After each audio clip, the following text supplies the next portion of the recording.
Hey, what's up guys? Welcome back to the channel. So today we just got an update for the new season of Season 25 in Diablo 3 and it's looking pretty awesome. We got a bunch of new stuff to check out and I'm super excited that we're finally getting some new items to play around with, specifically some gems as well as some new reworked set items and as well as other legendary changes. So let's go ahead and hop right into it. So I'm just as I'm not going to read every single piece of text on screen. I'm going to give you guys like the too long, didn't read, and the important stuff.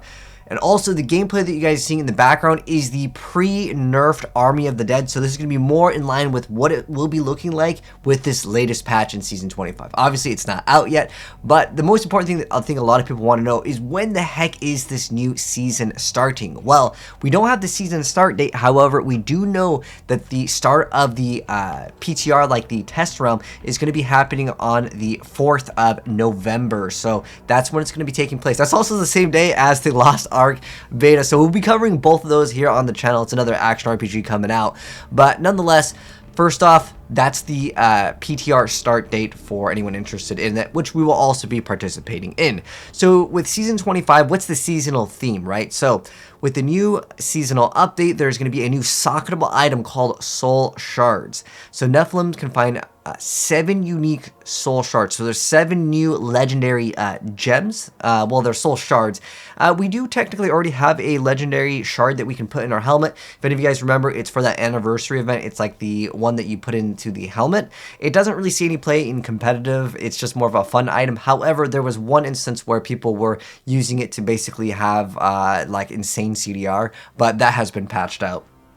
But pretty much what it comes down to is there's 7 of these, and there's going to be one that you can equip as like a primeval soul shard and one of them as a lesser soul shard. So there's 3 primeval soul shards and there's going to be 4 lesser ones. And they also mention that each soul shard can be upgraded 3 times using a new seasonal exclusive consumable, the Hellforge Ember. So there's going to be a completely new mechanic to upgrading it. So that's going to be cool too. So not only do we have a new way to upgrade it, but another new form of maybe power and progression. So how do you get these newer legendary items over here, these soul shards? So soul shards and Hellforge Embers can drop anywhere in Sanctuary, but soul shards have a higher chance to drop from bosses. Soul shards cannot be traded, but can be salvaged or utilized in the Caldician's Despair. My guess is that's where you use the cube and you're going to be upgrading your items via the power of the gem, if that makes any sense. And the more like ranks you have in the gem, the higher whatever stat that you're going to be wanting to go into. Usually it's like main stat of your character. That's strength, dexterity, intelligence.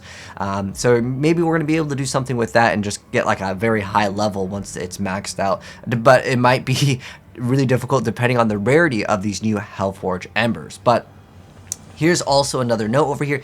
You may only equip 1 primeval soul shard and 1 lesser evil soul shard at a time. And you're going to be able to socket these in multiple different areas. They mentioned that you can put it in a weapon. Let me control F over here. And you're going to be able to put it, into weapons. So it says one of the 3 can be equipped into the helmet, which is something we had before. I'm not sure if one of them is already technically revealed with the anniversary Diablo event that they showed off previously, but then the 4 lesser ones can be equipped into weapons. So 1 in helm, 1 in your weapon. I don't think if you dual wield you can socket into both weapons because they're probably going to be very powerful. They specifically say you can only have 1 of each. Nonetheless, we have new changes to items, basically buffs over here. So which class might be the class to go to here? I'll tell you for sure, Wizard is taking a huge nerf, but Bard getting a little buff over here with one of the legendary items. This is going to be, technically these are going to be legendary items that do exist, but some of them are going to be reworked, so they are newer items in the game because they may open up the doors for different playstyles. So Remorseless is a barbarian item, and while both Wrath of the Berserker and Call of the Ancients are active, Hammer of the Ancient deals 600 to 800% increased damage. Previously this item was 200 to 250%, so more than double in the damage department for this. I mean, at the low end, that's like triple the damage as 200, which is what it would roll as the lowest before. Next up, they also do mention these developer notes. I mean, it's pretty obvious with this one. They wanted to buff the Barbarian without requiring the specific set, so that's kind of cool. Next up, this is for a Witch Doctor. So we have Shurikani's Triumph. So Spirit Walk lasts until you attack 3 times or until an elite enemy is within 20 yards of you. Attacks while in the spirit realm deal 75 to 100% increased damage. This could be pretty insane considering if it works with your pets, like if you pre-proc it and you specifically stay away, because there's another change over here that may open up the doors to a completely different playstyle of activating and staying far away so it does not activate your spirit walk to end, so you have this increased damage, especially for like any like Rift Guardian killer. If you guys like to play in groups, this could be pretty cool. Then also with Lakumba's ornament, you get to reduce all damage taken by 60%, and if your soul harvest stack is at least 1 through 3, you get an additional 2% for each stack of soul harvest. So there's a nice little buff with that secondary text line over there. And then next up with the Spider Queen's Grasp, the corpse spiders deal an additional 600 to 800% damage and release a web impact that slows enemies by 80%. And then with the Brood of Arene, the corpse spiders deal an additional 75 to 100% damage, and each spider bite causes target to take an additional 1% damage from corpse spiders for 5 seconds. So it does technically have no cap, but it is a duration. So if you can get the attack speed of like your pets high enough, this could be something pretty good, especially if you try to mix it. And if it does actually work with Shurikani's Triumph for the Witch Doctor, you can get an insane amount of bonus damage. So overall buffs to that. And the Spirit of Arachner, we get the 2-piece bonus. Corpse spiders spawn with health and attack twice as fast.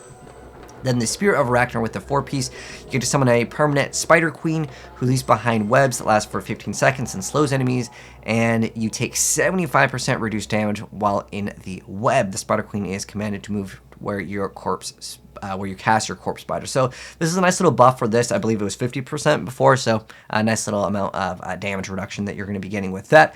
And then the developers note they just wanted to go ahead and buff the Witch Doctor. Awesome. Okay, so this is the next changes with the Demon Hunter over here. So with the Demon Hunter, with the Marauders, they're actually changing it to be kind of like how it was before they reworked it, so you had to attack, which is awesome. This makes it so much more different to play. So with the Marauders 4-piece, the sentries deal 400% increased damage and cast Elemental Arrow, Chakram, Impale, Multi-Shot, and Cluster Arrow when you do, as well as automatically, this is the best part of it, automatically cast your equipped Hatred Spender. So you don't have to do your abilities to make them like proc. Yeah, they just automatically cast your Hatred Spenders. Again, this is something that is pretty big. And then with the 6-piece bonus, your primary skills, it does like a massive amount of damage bonus. But again, the most important thing is really just that they will cast on their own. And then with the Shadow's Mantle, that is with the Dagger Demon Hunter. So Impale deals an additional 75,000% weapon damage to the first enemy hit, which is normal, and then 25,000 to subsequent enemies. This probably means Lightning Rune is probably going to be one of the better ones if it does work with the ricochet effect. So that will be kind of cool to be able to get some more damage, and I'm looking forward to seeing how that plays out. In terms of playstyle, it's pretty much going to be the same, but this playstyle is different. If you like totem builds, if you played Path of Exile, in Diablo, I don't really feel like we have like a totem build. Like the last time we had it was Marauders, but that got completely reworked, and now it's getting put back to where it was, which is cool because it's a different playstyle. I like that change. So they've adjusted it, and they brought back its legacy functionality, which is again what it used to do. So that's pretty cool.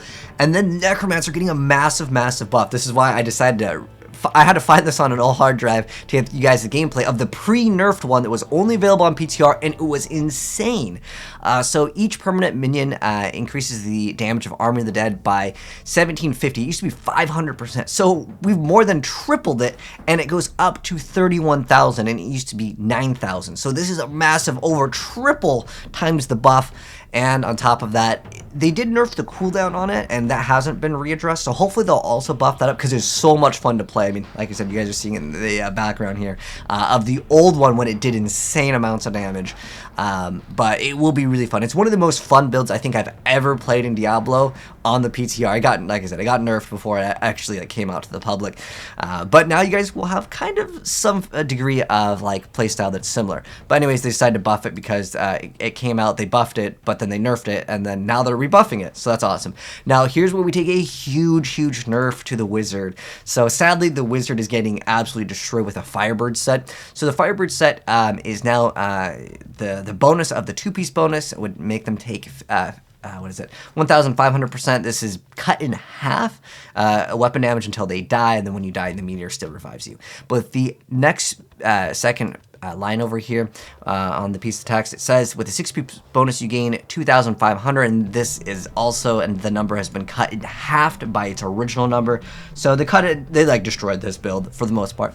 And then with the developers note, they just say that it was like way too powerful. They want to bring it in line, and then it just tells you how to copy over. So lastly, I just want to go over really quickly my thoughts on these newest changes. So, I mean, the Wizard's the only one that took like a nerf, and it is a big nerf, but I wish that they at least gave us something, because if you're a Wizard player, you're probably like, well, that was my favorite build, what else do I have? Well, you have to go back to other things, which it would be cool if they just buffed something else, even if it was just a small like number change of a few percents. I think that would have been cool for anyone that was interested in playing Wizard to just have something else to kind of look forward to. Otherwise, it's just kind of disappointing to have your favorite class only receive nerfs. But that's the way I personally see about this newest update. But I'm curious to know what you guys think about it. Keep in mind, we don't have the actual effect of these new soul shards. We will show off gameplay of it very soon. If you guys want to see these new soul shard effects, and this is your first time here, make sure you guys subscribe with the bell notification on. As soon as the PTR comes out on the 4th, we get you guys gameplay of that, as well as Lost Ark very, very soon. And also want to mention, just as a heads up, we just got access to the new beta of Diablo Immortal, and if that's something that does interest you, definitely check the pinned comment, as there's going to be a bunch of videos. We're actually working on the campaign right now because it just came out. But anyways, like I said, let me know your thoughts down below, and I'm so excited to play Necromancer in the new season. Like I said, this is one of the most fun builds. Let me know, guys, what you plan to play next season. But thanks for tuning in, guys, and I'll catch you in the next video. Have a good one. I'm signing out. Peace.